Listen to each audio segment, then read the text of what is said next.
Hi, welcome to your Winnebago Outlook. We're gonna start off at the back corner here. It's a bumper. You just pull this cap out, and this is where your sewer hose is located. Pay attention to those two ears because it does connect to your sewer outlet. It's kept away nice in the back of the bumper here, where it keeps the stench away.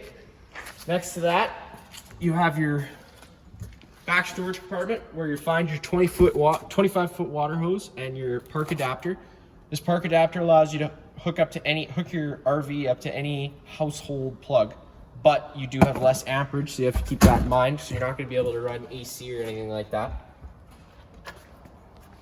Next to that, you'll find your standard 30 amp cord to plug into. Most campsites should have this.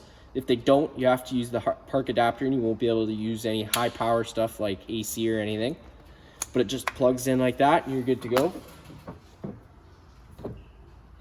Up from there is your fuel fill. And then back down from there is your sewer outlet. So if you just slide that off there, pay attention to those two ears. It's the same ears that were on your hose, and they just go around these little cogs and snap into place. Now you only have two tanks on this unit. You'll have your gray tank and your black tank. Your black tank's filled from your toilet and your bathroom sink. And your gray tank is filled from your shower and kitchen sink. Up from there, you do have a coax cable on this side. You have a nice little storage area that does have access to the inside of the unit. You have your city water inlet. You can hook directly up to city water lines. Down from there is your propane. To turn the propane, just turn it counterclockwise and your propane will be on. You do have a gauge down there to tell you how full it is. And then right here, you just take off this little access panel, and it'll give you access to either service your generator, or you do have the start option down here, but you also have a start option inside the unit. But to start the generator, you just hold the stop prime button. That red light will come on. You let it go for a second. Now to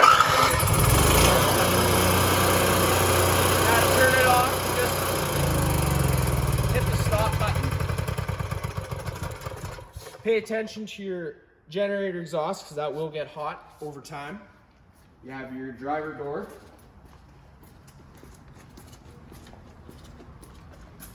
Passenger door. You have your main entrance into the coach, the unit. And then right on your left, you have your fresh water tank fill. Now this fills your fresh water tank, which your water pump will draw off of. Down from there, you have a little storage compartment. Next to that, you have two 110 outlets, as well as another coax to run a TV or whatever else you want to run outside. In here is your hot water heater. This little reset button, if you turn the hot water tank on from inside, making sure that you always double check that there is water in the tank, because you do run the risk of burning out your tank if there's no water in there and you turn it on. If you ever go to fire it up and the fault light is flashing at you, you just got to hit this button. It'll reset itself and it'll try the sequence again to relight itself. Next to that, you have your furnace exhaust. Never block that off because it is hot.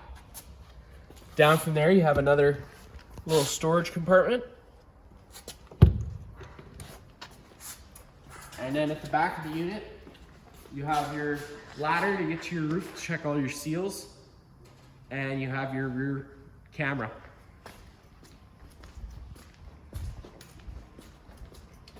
If you take a look on this bottom step here, there's a little latch. You just undo that, and in there is where all your batteries are kept. On the right of the door is your fire extinguisher inside the unit. And then on the left of the door, you have your coach battery disconnect. which you do want to use whenever you're leaving the unit for a long period of time for, say, winter storage. And above that is your awning controls. So the one on the right does the awning light, up is on, down is off. And the one on the left is your awning in and out. So to put the awning out, you just push the button and the awning will come out. Just always make sure your door is at 90 degrees. And to bring the awning in, just bring it back in.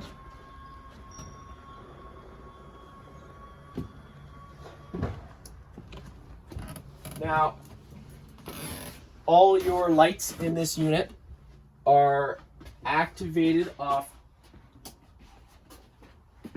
that switch there. And here's your kitchen sink where you have hot and cold water. Here's your main control panel. On top you have your inverter that you can turn on and off. You are hooked up for solar. And here's that generator start stop button I was telling you about. Works the same way as the one outside. And then here's the hot water heater. And this is the switch to turn on your hot water pump.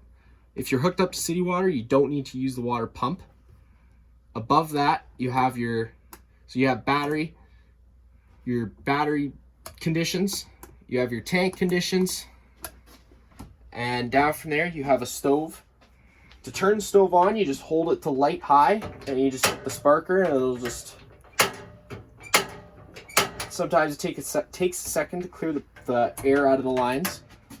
You have more storage compartment here, more storage compartments down here. You have a 110 outlet, but this is GFI protected, so if you ever try to put something in there, you got test on the right and reset on the left. So you just, anytime you have an outlet that doesn't work, just always give that a try first. On this side of the unit, you do have your control system for your AC and your heat. You got your heat off, fan, and cool. You could switch between that, and then on your right is your fan control, so you can go between high and low and auto, which is an on-demand system, so the fan will cut in as it's needed. On this side of the unit, you also have your dinette. So to get the dinette, you just have to take this leg, fold it in. It'll sit nice on these rails here, and you just take your cushions and fill in the middle. You do have a bunk above the cab where also your TV is mounted on a swivel mount, so you just gotta pull on the safety latch and it'll just swing on out.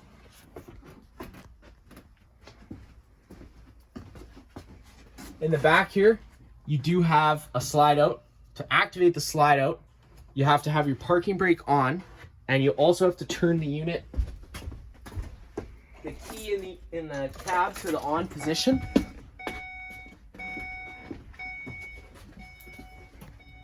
Sorry, you have to have the unit on, the parking brake on.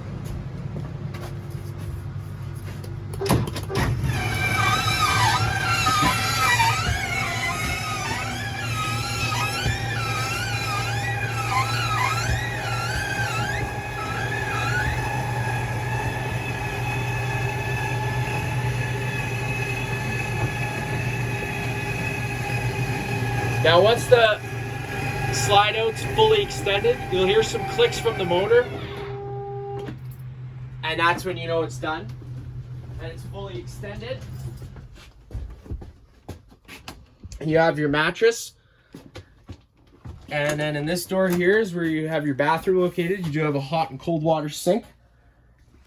You have a hot and cold water shower, and then you have your toilet flushers on the right. You have your fridge, which is a 12-volt fridge. Or sorry, this is a 120-volt fridge, so it'll only be on when either the generator is on or you're plugged into shore power. Or you have your inverter on, which will run off your batteries. That's about it for this unit. If you have any questions, feel free to give us a call.